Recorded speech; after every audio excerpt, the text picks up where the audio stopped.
Well, good afternoon. We are a little bit late for the show, but I can promise you that interesting things are going to happen in this studio today. We have a lot of things changing. For starters, Roba amebadilisha setup hapa kidogo. I no longer understand this set anymore. That is kazi ya Roba, our director. And in studio, we've got the new technical bench of the Harambee Stars. Mr. Assistant Coach Frank Ouna is here, as well as Mr. Okumbi Stanley. Soft-spoken, but anasema anajua kazi yake. A lot of things happening in studio. To help us out through the show will be our radio journalist, Mutwiri Mutuota. Karibu sana to Monday Football. Asante sana. Dong, what do you have on your side? Absolutely, of course, Michael King. You should have asked where Wahiga Mwaura is. Wahiga anasema where he comes from, they say he's taking a chill pill. Kidogo tu anapumzika. Off season kidogo. Ako off season. Pre-season ilikuwa mzito. Ilikuwa mzito kabisa. Oh, yes. Of course, another mzito we have this afternoon is the one and only DJ Kalonje, and he's honoring us this afternoon, joining us on Monday Football, and he's just providing for us some mixes just for us to understand exactly what it's all about. He's one of reputed DJs in the country. He's been at this business for about 10 years, and he just played for us a sample of what to expect later on Monday Football. DJ Kalonji.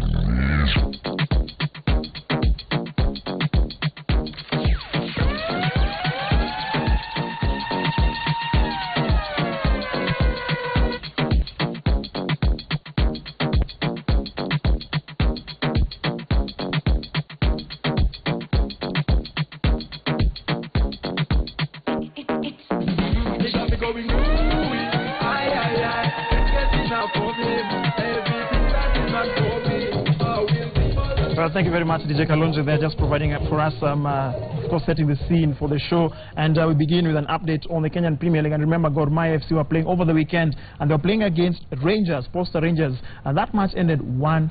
Here are the highlights. Flank and going past all the defenders at Wanda, and looks around and puts it in the net. A very early goal for Gor Mahia. Tudor's got the chance to make a big throw in for the Rangers, and he does. Oh, this one parried out. Hot shot that goes into the net by Johnson Nikono. And they've really just searched for that goal, haven't they? Well, it was an afternoon of action yesterday at the Nyayo National Stadium. The earlier match at that same venue was between Mathare United and Chemelil Sugar. Mathare United getting their first win of the season 1-0 against Chemelil Sugar. Here's that goal. And again, they'll try to work it out from the sides. Nora Beach has it tantalizingly onto the right side, looking for a chance, and a shot! Finally, it's in the net. It's just about the hard work that the Mathare side has put into it. And ultimately, from the shot that he has been making towards the area, Daniel Bora finally finds the net. He's really been waiting patiently out there. Oh, he can afford to dance now. Now, the good thing about scoring a goal is you call the shots on the dance. You decide who dances and how they dance as well. In this case, they really need to, because Mathare has been knocking and knocking on that man's door. And it's finally been breached. Odhiambo can have no argument about the quality of that goal, because the pressure had been piling on and on and on. Well, Mora himself has been placing himself very nicely, waiting for those shots every time, just on the outside. That's exactly what he did. He stayed on the outside. Yes, indeed. And you wonder why was there nobody minding him inside the box? Did somebody close him? Ushuru and Thika United share the spoils at the Nyayo National Stadium. Of course, that was over the weekend, as Dennis Wafula's opener in the 30th minute was cancelled out by a goal by Kennedy Otieno. Be clear about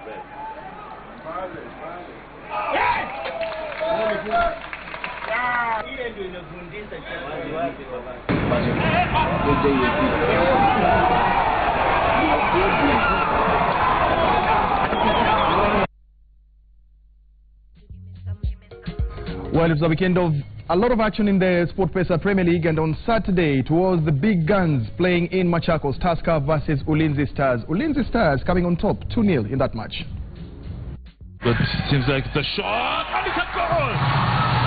161 minutes, and finally one on the field, and it's Ulinzi looking for a second opportunity, but just not able to get a shot. Finally, oh! Second goal!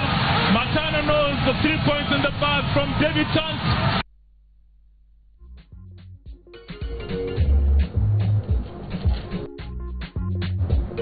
Well, of of course, we do have Stanley Okumbi, the new manager of the national football team, Harambee Stars, and he was appointed over the weekend, and definitely he will be replacing Bobby Williamson, whose contract will run out in August this year. Williamson is apparently owed about 30 million Kenya shillings, an amount the federation claims that they have to verify.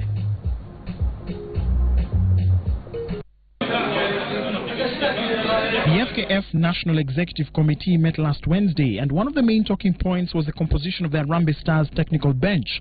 Bobby Williamson took charge of the team in 2014, replacing Adel Amrouche, who was shown the door after a string of poor results and getting a ban from CAF. Williamson's tenure has had mixed fortunes, with skeptics questioning the tactician's salary, which was pegged at over 2 million Kenya shillings monthly. According to FKF President Nick Mwendwa, the previous administration left the federation with a debt of 172 million Kenya shillings. A fraction of that amount is apparently owed to Bobby Williamson. Yes, he's owed 30 million shillings, that's what he's told us. Our team and the ministry has agreed to look at those figures. According to Mwendwa, Bobby Williamson has been asked to step aside as his pay is being sorted out. But then he also hinted at the possibility of Okumbi being a permanent replacement once the Scotsman's contract elapses in August this year. We want our own Kenyans who have competence to have a chance to express themselves with our national teams. The contentious issue over the expansion of the Kenyan Premier League to 18 teams has still not been resolved, with Mwendwa stating that Kenya would adopt a new tier system for all the leagues. The Kenya Premier League, 18 teams. The National Super League, 20 teams. National Division 1, 28 teams, 2 pools of 14-14. Mwendwa will leave the country on Monday to attend the FIFA Extraordinary Congress in Zurich, Switzerland, where a new president will be elected.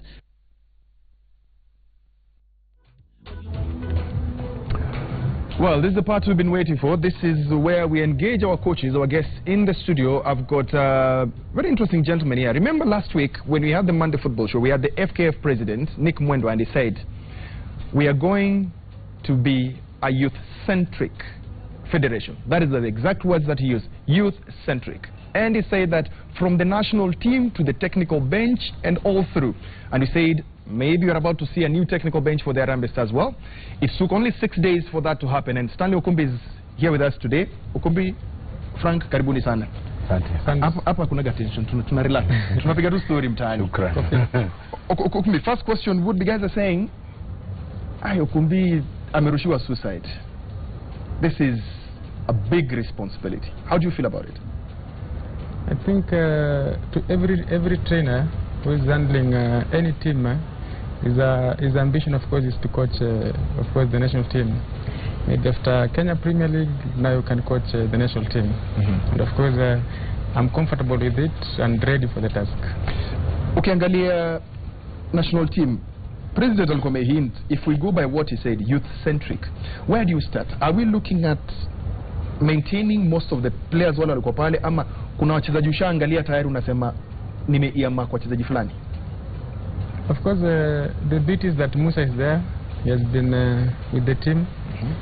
Then I've been, of course, following the national team how it was playing, and we have the right quality. Of course, some players that were playing, they were not old. They are in a bracket of youth players. Of course, considering that we have short time maybe to prepare against Guinea-Bissau, I don't think if we are going to do a massive change to the players that we have now. Maybe some few changes to the team. Unafikiri hili, is it such a difficult task for you guys? I mean, new technical bench. I don't think any of you has worked with the other before, and with the time given.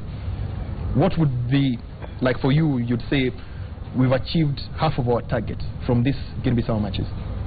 It's something that we were discussing off the camera, the two of us. We just met the federation once during the appointment, and we had a very long chat about it. We were actually supposed to have a meeting today, but because of this engagement we had to cancel it. So we're supposed to meet amongst ourselves and do what is called goal setting. Yes. So I will not jump the gun and set goals for my head coach when we have not discussed it Okay. in the round table. So I'll give it a pass for now until we sit down and discuss as a group or as a team. Then we know what are we expecting from the next 2 games in the short time, the next 3-4 games in Sekafa, which I had the president mentioning that is one of his targets. Again, we are still meeting our bosses for them to, we want to set our goals coming from their bigger goals. Okay. So that we don't want to set goals that are counterproductive. So if they will tell us we expect this and this and that, then coming from there we can also set our goals, short-term, mid-term and long-term goals. How wide, Okumbi, are you casting your net in terms of looking at our players? How wide are you going? For me, of course, you have quality players there. Some of them are playing abroad and they are doing a quite good job. Then the ones that are playing the Premier League, of course, they are doing a good job. So I believe that with good preparation programs, we can meet the expectation and dreams of the fans. I've got a bunch of our journalists here. I know they're burning questions. Microphone ishashikiliwa tayari. Twende kazi. I'm Patrick for Vuka FM. Okumbi, congratulations and honor for the appointment. Thank you. By the president. Thank you. President. One, I would just like to know from you, now that you've been given this big responsibility heading the national team that you know that has been performing very poorly, and now people have that mentality that a Kenyan coach cannot lead the national team other than a foreign coach. What is your take on that? You being now a son of this soil, heading the national team, what is your take on that first? You being a Kenyan coach other than a foreign coach, whereby many people believe that a foreign coach is more sweet for this job. Of course, we have had several foreign trainers, as well as Kenyan coaches. But if we remember very well, I think it's only Coach Ghost Mulee, who took us to the Cup of Nations, and is a local coach. But of course, the other coaches have been there. They have been doing quite well, but they haven't reached to a point that they have taken us to maybe to the level that we expect from them. So for me, if Ghost did it and he was a local coach, why not us? Okumbi, we have a lot of feedback coming from social media, and Kokalan Lunalo, this is Chris Lunalo 18, says, let Okumbi confirm that he's going to select talented and committed players. Sio watu wa mtaa ati exposure. Of course, that one I was doing it when I was with Mathare United, because we didn't have a chance maybe to get quality players from the other team, because it was difficult for me to get a player from Gor Mahia or a player from Ulinzi. So what we are going to do now is select players from a Premier League. And there is a quite massive good players there. Everybody is seeing them, watching matches, the games are live. So we believe that we are going to get good quality from those players, but not maybe to take players from maybe from lower level, saying that now we want to do a massive change. Okay, congratulations to Frank and Okumbi. Thank you. Thanks. I'm Titus from Sulu FM. And one, there is this perception that Mr. Okumbi, having worked under Nick Mwendwa, when you are with Kariobangi Sharks, where he is the chairman, they feel you are favored. I don't know what you will do to change that perception. And there's also this trend in Kenya whereby if you've been a coach of a local team, KPL team, you tend to pick more players from that team that you've been working with. What will you do to change that perception that all the fans in Kenya have? Thank you. I think the perception of many people that I worked with Nick Mwendwa in Kariobangi Sharks, of course it was a chance, and I used it very well when I was with Kariobangi Sharks. I think Michael King was visiting some of our matches, and we were doing quite well when we were playing in that level. And I remember when I left Kariobangi Sharks, coming to Mathare United, there was a huge gap between us and the second place. It was Bandaria. the gap was 12 points. Maybe if I could have managed maybe to still be with Kariobangi Sharks, it could have been promoted.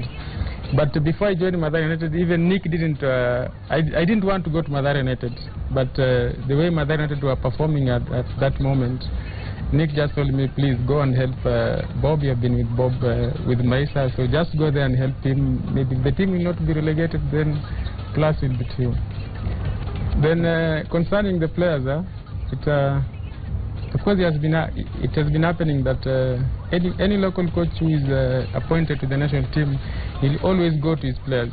But for me, I have coached Kariobangi Sharks, I have coached Mathare United, so the question is, do those players deserve a chance there? If they deserve a chance, then they'll be there. If they don't deserve a chance there, definitely they won't appear in that team. Frank, there's always the same question would go to you. They'll say Frank is now on the technical bench of Harambee Stars, so naturally he will use his Gor Mahia influence to have players in there. Do you feel that pressure coming already? I don't feel that pressure because anyway, naturally I think Gor Mahia has been having the most number of players in the national team. So somebody will be having selective amnesia to think that if we continue having 4 or 5 from Gor Mahia, it's favorism. When in Gor Mahia 3.5 years, almost 4 years, and we've always had about 5 or 6. I'm not saying necessarily we'll have 5 or 6 from Gor Mahia. So anyway, I'm a professional enough, and if you're good enough, it's a team effort. He's our boss, so your name will be mentioned when you're in a meeting, and you'll be selected and called to the national team. If you are good enough. If you're not good enough, then it's also good sometimes to give feedback to players. Like now, I'm sure I even have 1 or 2 players who've come to me, now we work with us, please get us to the national team and all that. And just like in the starting 11, I keep on getting also those kind of advances from my own players. Well, aren't I there? I'm good enough, scored 3 goals in training and all that. And you have to keep them going by telling them, hey, Mike is ahead of you because of this and that. You need to improve this place and that place, and you can challenge for a place. So if you're good enough, even if 11 of them, they'll be there. If they're bad enough, even if you have 0 from goal, they won't be there. That's my answer. Who's next? Amandati from Lembe. Congratulations, first of all, for the appointment. My question is, what is your strategies in terms of preparation of the team? Because we've seen that many times Harambee Stars, when it comes to playing matches maybe in a way in other countries, the preparation has been so poor. The coordination of the players coming from other countries, those who are playing for other clubs outside the country, you realize that they even come late. So what is your plan? What is your strategy to make sure that they are here in time, the preparation in the field, they know where they are going to train from and how they are going to travel, because many of them have paid the tickets for themselves. So what are you going to do as a new coach? Or are you going to just to keep quiet because you are now a Kenyan coach, so you can't say anything, or you will be manipulated? We had the first meeting with our bosses, that's the guys at the federation, and tentatively agreed that we need to have the names out by 1st of March. We had the first formal meeting on Saturday, and unfortunately there were so many contractual matters being discussed between us and our bosses at the federation. So we never quite sat down and started planning our program. We were to start the same today, and then we got a phone call that you're supposed to be here. So from tomorrow we are going to sit down and lay down our program between probably now and the end of the year, looking at the FIFA calendar, all the competitions are going to participate and all that. Good thing is we have a very supportive federation, and they wanted the names out by then so that they can contact the players in good time. We need to give them like 2 weeks notice. So we are going to notify them by the same first date before it goes out to the media. They would have known, the players we would have called them, we would have talked to them, would have explained to them what to expect of them. So by the time it's out there in the media, they would have been contacted and they know when they report and all that. And there is something that is not within our docket, but probably I can mention.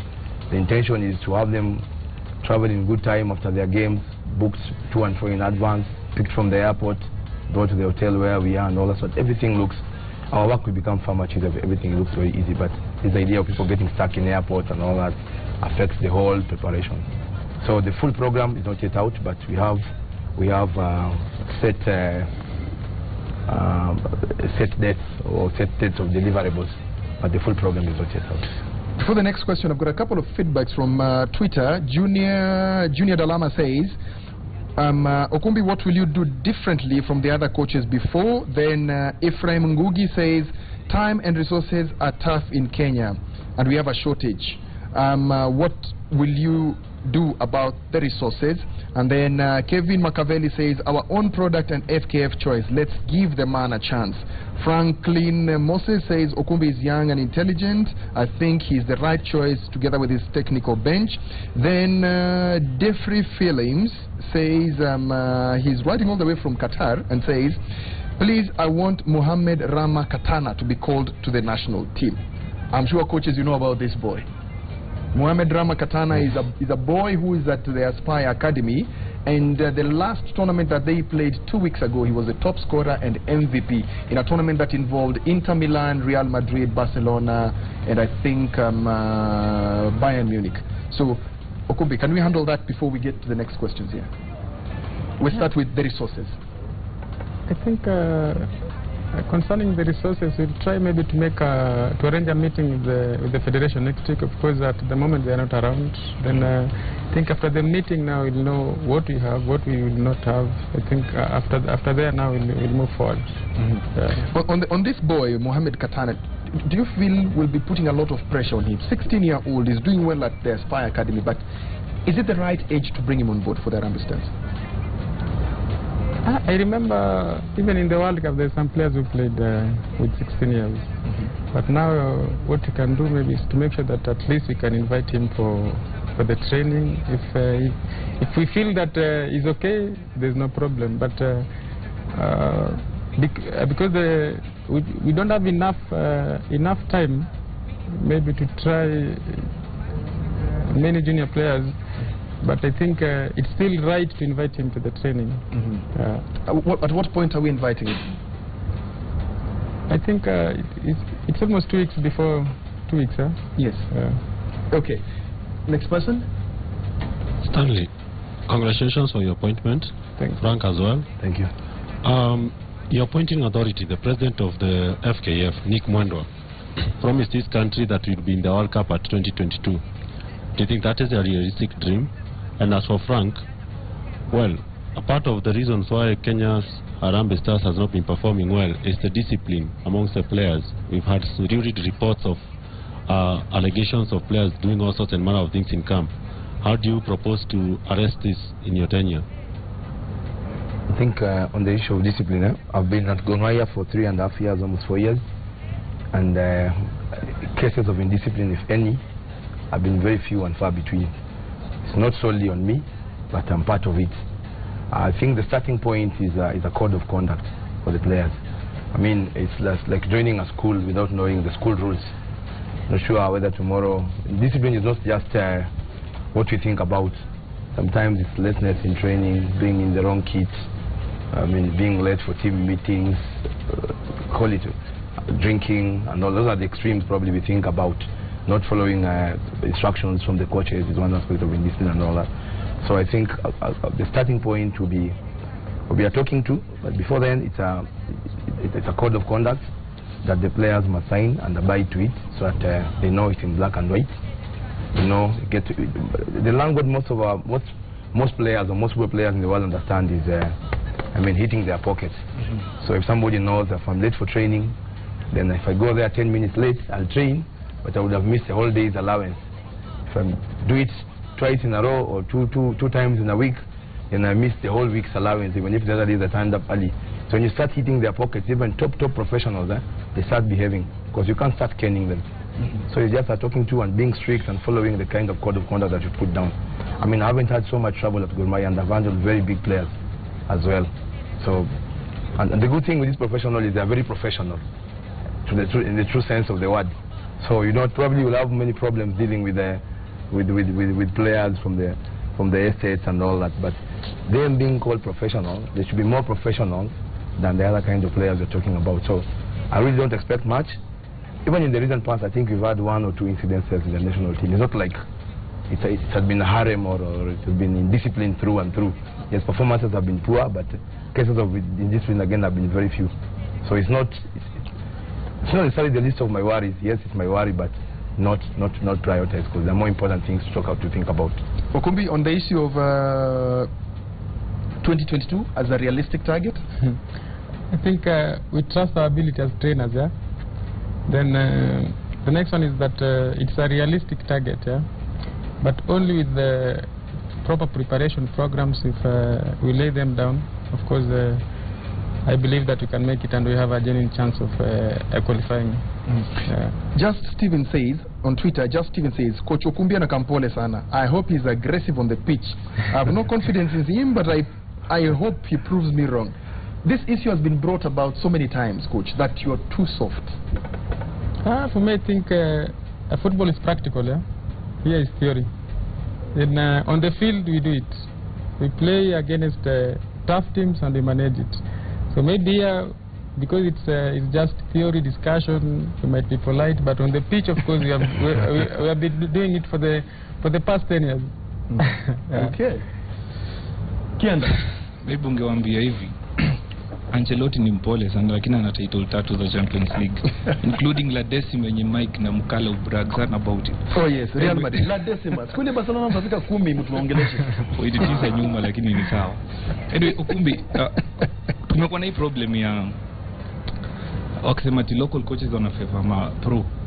Such a way that pro anaweza manipulate. Anaweza kuwa nakula bench mali yako huko hivi, anacheza dakika 2 za kumada game.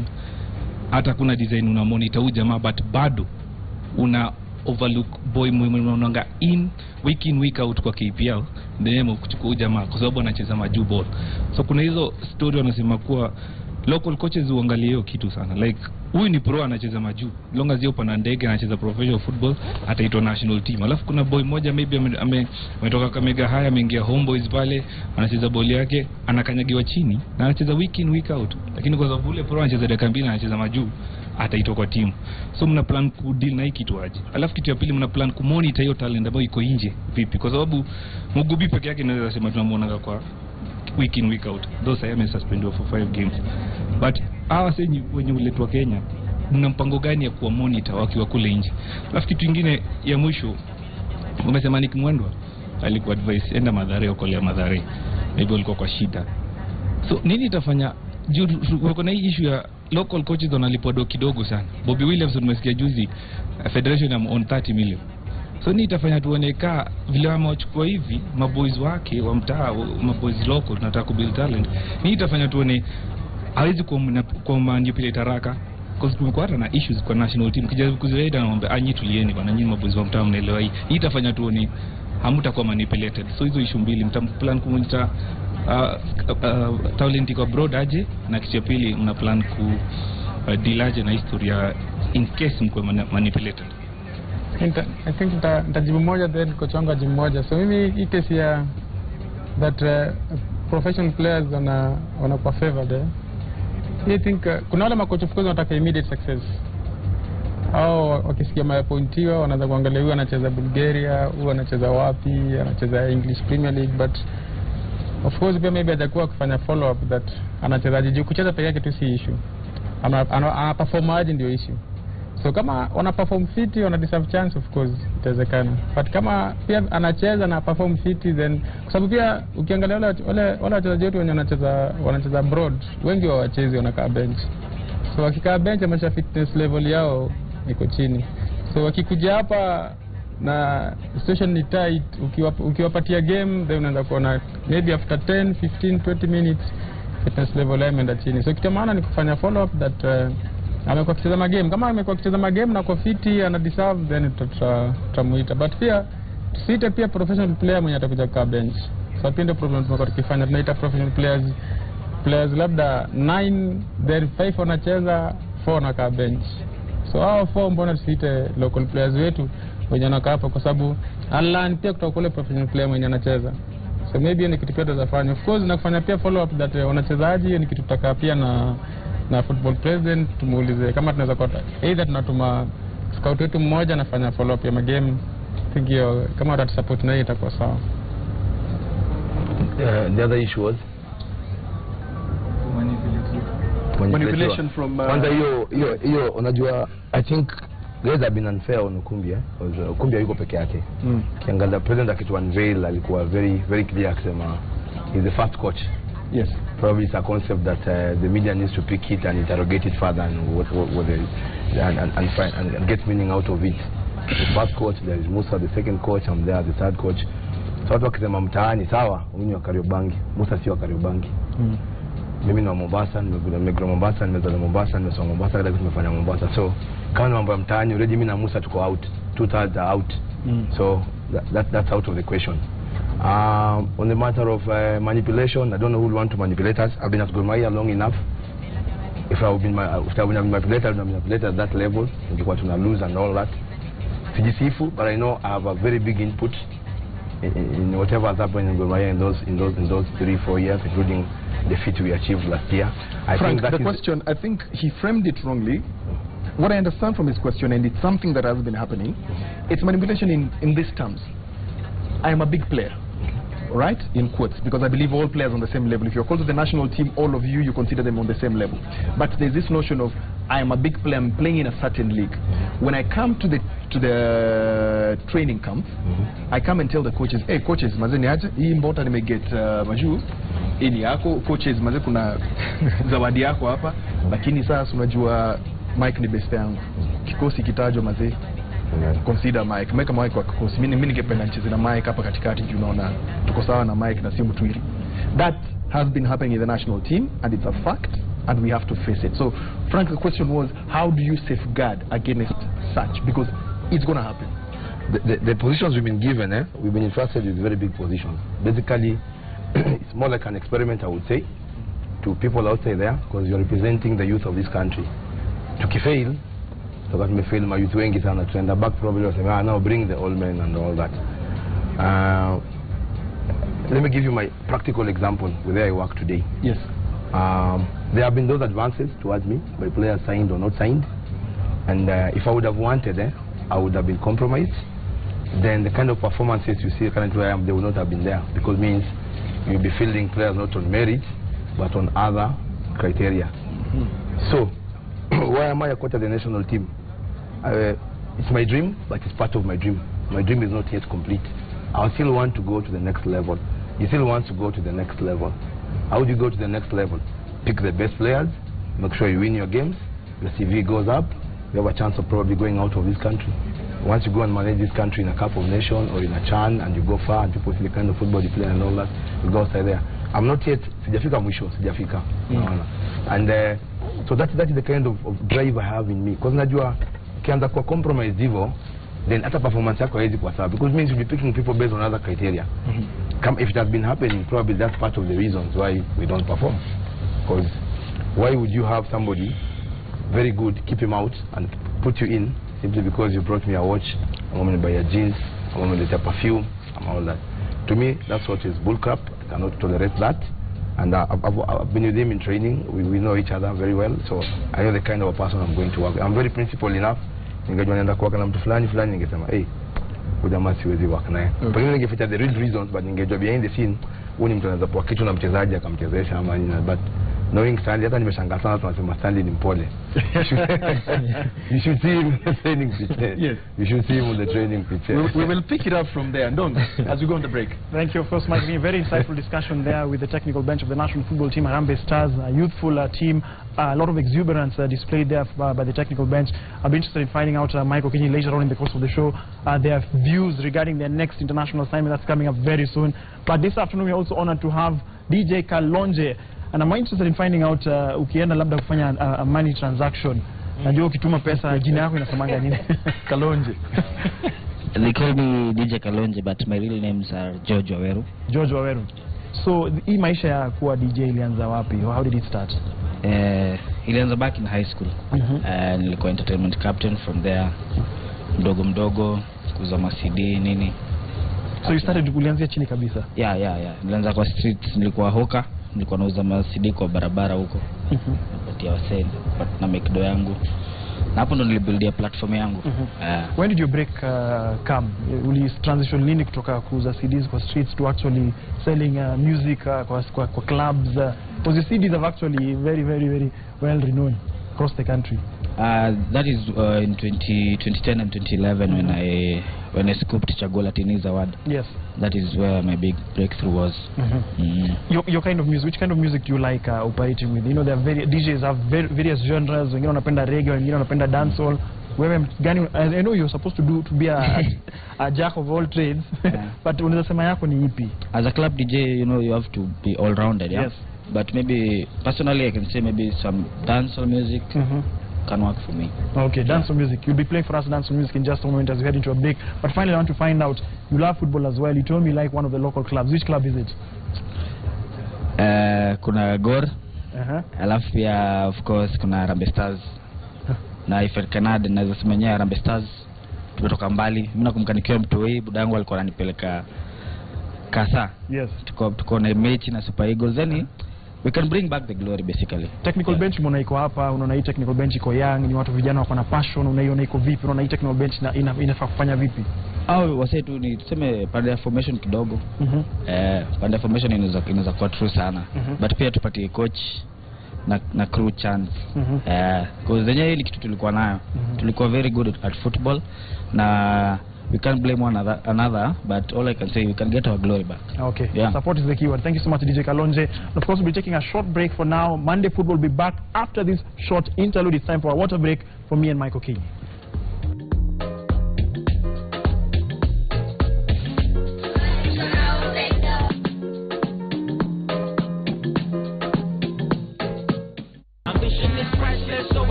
Thank you so much for joining us once again on the Monday Football Show.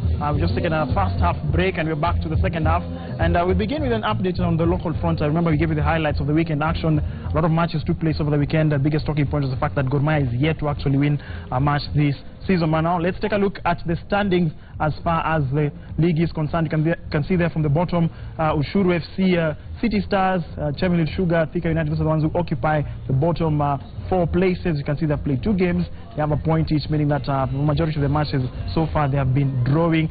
We can move on. You can see there, Thika United, Sony Sugar, 13th, 12th, FC Leopards, Gor Mahia. As you can see there, they've played 2 games. Unfortunately, things have not been going their way, but they have bagged 2 points nonetheless. At number 9 is Muhoroni Youth, and we'll be taking a look at the top half of the KPL standings. There we go. Remember at the beginning of the season, the Bandari FC management was here on Monday Football, and they stated that they will begin this season on a bang, and it seems so.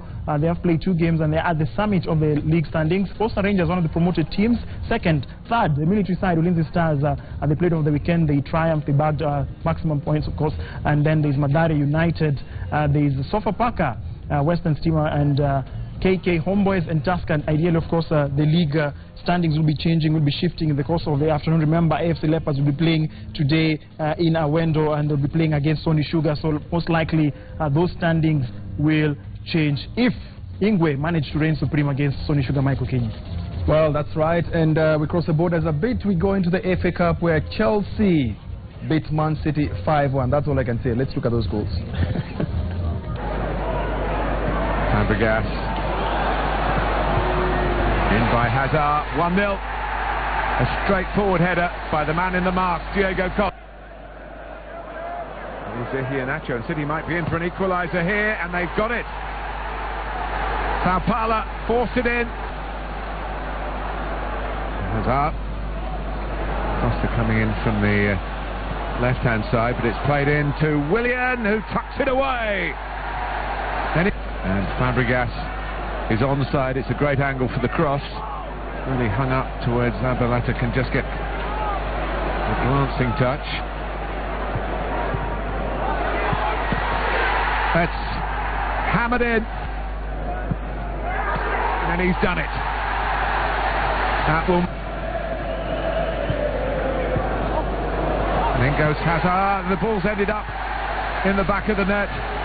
Hazard wasn't needed in the end. And staying in Europe, and let's take a flight to Spain, where Las Palmas were facing off with the mighty Barcelona, and that match ended in favor of the Catalans as Luis Suarez, the Uruguayan, scored his 25th goal so far. Here are the highlights. To the net, he's onside, he's level. Jordi Alba keeping him on. A fabulous back heel pass in the end. Astonishing. Takes it back into the box, cuts back, has help, in for Messi.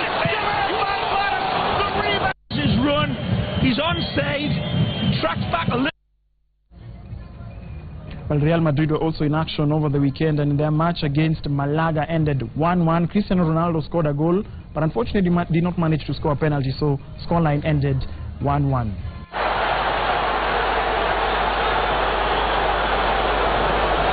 Well, it's against her in the play. Dio. Wellington. Oh, chance! Goal! And it's the big man, Raul. Well, Michael King, of course, the biggest talking point is the fact that we have the technical bench this afternoon. Their first assignment is against Guinea-Bissau. The onus is on them right now. Yeah, it's a huge ask, if you ask me. I mean, it's not easy to come into a team and you start building afresh. Kenyans are expecting results. Yes. And the problem with the Kenyan football fans is that what we call the instant coffee generation. Tunataka umechukua maji, unaweka kahawa, imekuwa ready to drink mara moja. We are not willing to brew that coffee and just taste the aroma and enjoy it. You know, so that is what we'll be confronting these guys. And I've got feedback from social media. Chesa Sports say, is it Monday football or Monday football and music? I suggest it be exclusively football. And we'll tell him, we must entertain people. It's all about football, enjoying ourselves and entertain. Even at the stadium, if you go, even in the big stadiums, we have music playing there to keep the guys up on their feet. That's what we like doing here, music and football, but it is Monday football. Then Wafula Barrow says, at Wafula Barrow, the late Chris Makoha was a high school coach and Motcom. Motcom was a team in Western. Then he became the Harambee Stars coach. So kudos to Okumbi. I believe he can do it. Okumbi, do you take any lessons from Chris Makoha? Of course I take it. Yeah, that means that it's not a must that you win trophies, Premier League, so that you are promoted to be a national team coach. Yeah? Okay. Mkala Mwambozi. Pongezi sana kwa kuteuliwa kuongoza timu ya taifa. Mimi natoka Mombasa. Kituo kimoja kinaitwa Bahari FM. Unajua Mombasa, labda Frank anaweza kusema kweli, lakini huku Nairobi sijui kama ashawaambia. Kuna wengi wanaamini lazima uitwe jina lako lianze na O ama utoke sehemu ambapo watu wanapiga ingoho ndio unaweza kuchezea timu ya taifa. Naona kiasi ya kwamba mara nyingine ukitoa tuseme jumbe za tabiri, mnatabiri Harambee Stars itacheza vipi, unaweza kushangaa watu wengi wa kutoka eneo la Pwani watakuwa na support Guinea-Bissau na mgeni yoyote yule ambaye atakuwa anacheza na Harambee Stars. Lakini inatokana na imani yao ya kuwa kuitwa timu ya taifa ikiwa unatoka ukanda wa Pwani ni vigumu. Kiasi ya kuwa ni mpaka ucheze KPL ama utoke magharibi au katika mto wa sehemu ya Nyanza ndio utachezea timu ya taifa. Kwa hivyo hii fikra nadhani ni jukumu lako wewe kama kocha kuiondoa miongoni mwa mashabiki. Sasa sijui una mpango gani katika kulifanya hilo. Pili, labda mwenzako atakusaidia. Timu za vijana wadogo zinasisimua zaidi. Wana mpira wa kuleta raha. Kiasi ya kuwa unaona kama Mathare, Soni, Chemelil, Thika, kukichezwa mashindano ya shule unaona makocha wao wanafuatilia sana kuliko kocha wa timu ya taifa. Utaona wale vijana wanacheza hata imefika finali, lakini kwa sababu kocha wa timu ya taifa hajaorodheshwa miongoni mwa wale ambao watateua wale jamaa wa kwenda South Africa wakaenda katika kambi ya Manchester United, utamwona kocha wa timu ya taifa hata kuja. Lakini wale walioteuliwa kuchagua wachezaji bora utawaona pale, lakini kwa sababu wako kazini. Sasa sijui hawa vijana wetu wanaocheza shule mtawafikiria vipi, ambao hii ingependa Frank ajibu na wewe unijibie kuhusiana na uteuzi unaegemea eneo fulani wa timu ya taifa na kama utauondoa ama itakuwaje. Mimi nafikiria kitia maana ni kuchagua wale wachezaji wana deserve kwa katika national team. Maanishi wanatoka Nairobi, wanatoka Mombasa, wanatoka magharibi. Kwa sababu pia saizi kuna wachezaji wanatoka magharibi na wanacheza Mombasa, kama for example Bandari. Wanatoka Nairobi na sidhani kama pia kuna mchezaji anatoka Nairobi kama Kimani anatoka Central saizi anachezea Bandari. Kwa hivyo kitia maana tu ni kuwa fair enough that tunaweza pata players kutoka area yoyote wenye wana deserve national team, kwa sababu hii timu ya taifa si timu ya Nairobi ama timu ya Magharibi ama timu ya wapi, timu ya taifa. Na taifa na mimi nafikiria ni Kenya mzima. Kwa hivyo kitu maana pia ni kuzunguka tuangalie, kama mimi napenda kuona mpira wakati wote. Sasa zile timu yangu haichezi kila wakati niko kwa kiwanja. Sasa zile si train, utanipata na train hata watoto under 10. So hiyo inamaanisha that tunaweza scout vizuri, tutatembea kila mahali na tutapata wale players wana deserve the national team. Frank, on the youth and school players, kuchangia bado hiyo swali Okumbia amejibu I think of late in the last foreseeable past, I think like to a position kama left back national team has been a sole preserve ya watu wa Mombasa so sioni kwa nini walalamike. Tuko na Abdulatif, kuna Abud, sasa kuna Mbongi, unaona. So it's only natural. Nimegrow pale najua the kind of mentality, let me put it as part of them the kind of siege mentality tunakuwa nayo, unaona. But my challenge is they only have one team in the Premiership. Probably they need to get a second team or a third team so they can have so many players from Mombasa available to play for them in the topmost league. I'm not saying that anybody playing in the lower tiers is poor, but all the best players of our country are supposed to be playing in the topmost league. That is the natural justice, the rule of natural justice, that all the best players of country X should be, or most of the best players of country X should be playing in the topmost league. Hata watu wakija scouting hapa, mtu akitoka Arsenal na kuja scouting Kenya, ataenda kuangalia game sema ya K-Sharks versus Magongo Rangers ama nini. Will definitely quickly sema which is the top team in this country, Gor Mahia. Ataka kuona game kwa sababu watu kama wameshinda ligi and beaten mara 4 means they're having the best players. So I have a higher chance of seeing a player here that can take to Arsenal than going to watch probably a team lower down the same division like the Premier League. Team builds that is against each other. So that is the kind of thinking that most of the best players always play in the topmost league. So challenge yangu na watu wangu wa Mombasa, nimejaribu kusaidia nasukuma wachezaji hapa na pale and all that on Mary still, kwa sababu naendaga mtaani naomba mtu ni mzuri the only anaona namwangalia sema I think he's good enough. Ngana kwa timu fulani, see if you can sign him. If he's not good enough, I move him around. I move about 3, 4, 5 boys around. See, but my challenge is pia tutake kutoka Mombasa pia. Tusikie tumoja tu kwa mtaani pale tuko Mombasa nini kule barabara, tutoke tutafute. Kitu nilishangaza na huko yani pata mtu amazatu form 4 lakini asikia trials hizi kwa Mombasa ataenda, lakini mtaani pale pia kidogo haikuwa. Ni kama kwa kama mimi mzuri nataka nionekane hapana. Lazima ukuje unifuate lakini mimi sitakufuata kuonekana. Sometimes lazima ujiuze, unaona. So watoke wenyewe siege mentality like hatutakiwi ama nini ama ndio pia they need to do more. Alafu question ilikuwa nini? On what will you do about the upcoming players in high school, for example? We have a system whereby we actually tap into these players and keep them going. I think unofficially I've read somewhere that the other members of the 2 junior teams have been appointed. I'm not sure about it. The president is not around for me to confirm.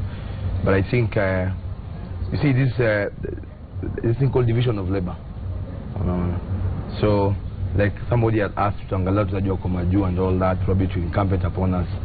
Wile wakienda kama ameenda Greece kuangalia mchezaji, kitu tunaweza vuka boda nikaenda TZ na Zambia, Musa anaenda South Africa and wherever kuangalia wachezaji and all that. That is how it is done even in the countries, in the European countries. Hakuna tu kusema nani anacheza pale, kitu kwa tunasema kucheza is not important, anachezaje, unaona. Inaweza kuwa ameanza game zote but probably he's just better off than the guy who should keep him on the bench, but he's not doing any better than a locally based player or a foreign based player in another country. No. So we need to get ourselves outside there. It's incumbent upon our bosses to facilitate on that. Our intention is to be allowed to go as frequent as we can, frequent as we should, engage even their coaches there. Engage even their coaches there and all that. Sometimes this thing is a joint effort. I've had the benefit sometimes being at Gor Mahia of talking to other coaches whose players play at Gor Mahia, and they would even ask you very many pertinent questions about them. Kwa sababu walikuwa nao in a very short time. Wakikuja hapa tuko nao 4 days, 5 days. Kote anaweza kuanza kutumia mchezaji hivi na hivi na hivi. Hajawahi kuwa mchezaji siku nyingine. The best person anaweza mwambia information ni mchezaji yako pale, sema kama ni kocha Southampton. Amewaka sasa na wanyama 1 year, unaona. Kocha leo wako na wanyama. So kitaka kujua nataka kutumia wanyama on the right side of midfield. Anaweza pigia Kuma na muulize mimi ni kocha national team nini? Do you think wanyama can play like this? And no. I think he'll be out of place and all that. Or do you think he can play as a number 10 because I have a better holding midfield player? You're supposed to engage them like that. I've had so many engagements like those ones from foreign coaches. So on the division of labor I was talking about is I think kuna hizo youth structures, kuna under 20, kuna under 17 and all that. I'm not saying it is their sole duty. We can, when we have time.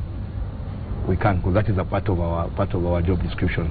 We should be able to go there. I can see a player who is good, but not good enough for the senior team, but probably good for the under 20s, or good for the under 23s, or good for the under 17s. So ni kama mimi ndo nilimuona, as I'm suggesting, huyo coach under 17 mwambie, there is a boy I went scouting, he's good for your team. Just have a look at him, see if you can use him. Or I think the boy you are using at under 17, I want him up here. I think he's good enough. So, as they say, if he's good enough, he's old enough. Bernard, feedback? Yes, we have a lot of feedback regarding our discussion this afternoon. We have the technical bench of the national football team, Harambee Stars, and we have a lot of support for the technical bench here. We have Stephen Jairo. He says that Okumbi will take us places, and we have somebody else, John F. Kialo. He says that tell the technical bench that they have my support. All the best to Frank. And then we have Mwangi Kihara, who is also stating almost the same, and he says that he believes that we can make it like Nigeria, so that is a good start. And somebody here points out something important as well. This is Tony Adams, and he says that Okumbi will deliver given the resources. That has always been a big talking point as far as preparations for international assignments. You'll be facing a team in the next 1 month or so. What would you want the federation to do for you, so that you can show your preparations? Aside from the personnel issues, what else would you want the federation to do? Because that has been a talking point. You find the national football team training very interesting training grounds ahead of a major international assignment. This time round, what would you want?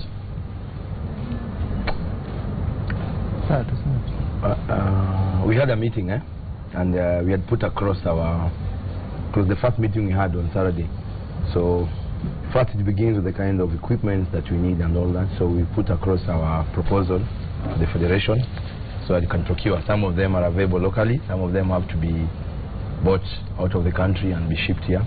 So in terms of equipment and everything, we have already placed our requisition. In terms of program, like I said, we are yet to work on the program. We should have started today, but then again got caught up. So when programming will start tomorrow, and see how we can program. Probably yet to be discussed. Probably we may need a friendly or two before then. That is part of the discussions we are going to have and all that. So it's still, we'll be jumping the gun if we start saying we'll be doing this and this and this and that. Okay. Well, we're running out of time, but I would allow one more question from this side, then we can wind it up. Yes, please. Yes, my name is Alex. Congratulations first. And I don't want to take away the fact that someone has said, this is to Okumbi, that someone has said when in Pole. But in some few incidences when you were at Kariobangi Sharks and Mathare United, there were incidences where you clashed with match officials and also even refusing to give interview to the media. Adela Mruch was banned by CAF because of spitting on a match official. Do we expect such kind of controversy in the technical bench, or there is a change? but I don't remember if there is any time that I refuse to talk with the press, yeah? Because I'm always available after the match, even if I lost or I won. I'm always available. I don't remember any incident that happened that I've refused to talk with the press. But of course we have to be professional enough, yeah. Because why did Adel Amroch banned? I think it was because of officiating, yeah. It was not because of the press. Well, Okumbi, one of the, as we wind up, this will be the final question. We've had different technical benches having a different setup. Kenya is a very interesting place. Somebody will come from Guinea and tell Michael Kinyi, boss, sunaongea Kifaransa? Yes. Fanya hivi, nakupatia hizi tao mbili, enda tizi Harambee Stars, nigetie training yote from all angles, nataka kuona drills zote zile wanafanya, alafu niulizie coach maswali 2, 3, 4, 5 zitranslate kwa Kifaransa unitumie. I don't know what your policy is in terms of media engagement, because we've had different setups where they say our open training session is for Tuesday or Thursday only. So I don't know if you've discussed that, and how would you approach this group of people, because we can be very stubborn. Frank will tell you, we pop in any time and we say, Frank, we want an interview and we want it now. So what will be your approach to the media? Is it an open door policy, we can come for training anytime, interview anybody we want, or what is the structure that you are putting in place?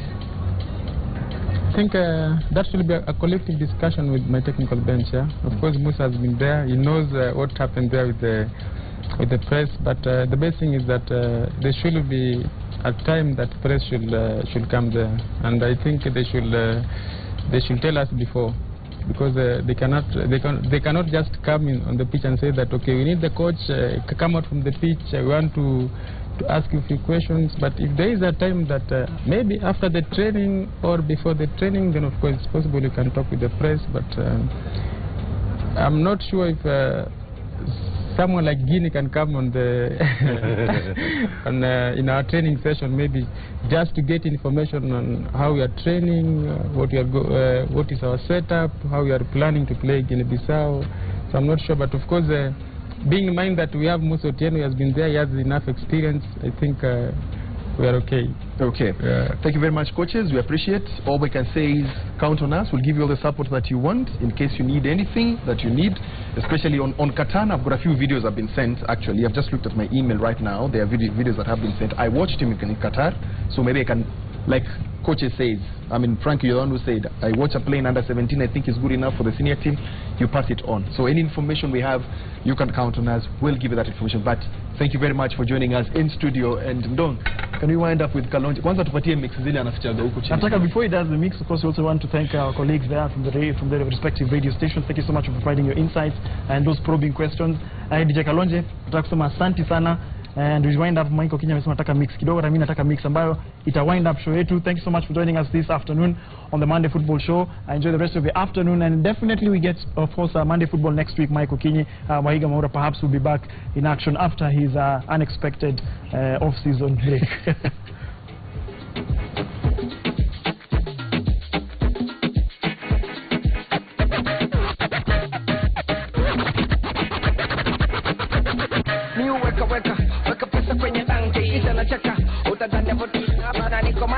Utadhani mimi tangi, macho nyekundu nimegeuza garangi. Unanijua ujinga mimi sitakangi, unanijua takimiu wanaua mimi kammea. Utadhani mimi maua jina kubwa, nadhani unanijua. So kikundi serikali basi nani anaswali, yani ngoma ingine kali, yani tamu kama sali. Do miuweka watoto tumina weka, niko trabeka, niko getu na wakala nataka kuteka, kisha niingie keja siku najifanya nimedosi, kumbe naongeza kado asubuhi ikifika narudi kupale.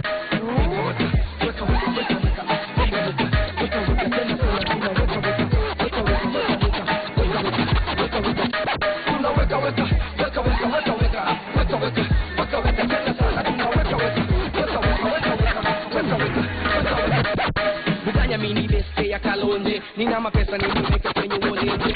Buganya mini beste ya Kalonje. Nina mapesa nimeweka kwenye uolenje. Buganya mini beste ya Kalonje. Nina mapesa nimeweka kwenye uolenje. Kuna mtupa amepoteza kibenje. Nina kitu kwenye boxa kakonje. Kuna kale kabaruta pia kakonje. Kuna kaweka katana kibondo wakanafanya miwaga na wakusanya wana nitaka buganya. Badilika kaka milioni tugonge. Nasema tugonge, wacha nigonge. Wanasema nina bo, wanasema sina do. Seki after every show na wakubisha gado. Kama fans wanasema buga umeua do. Ama fala kuna kitu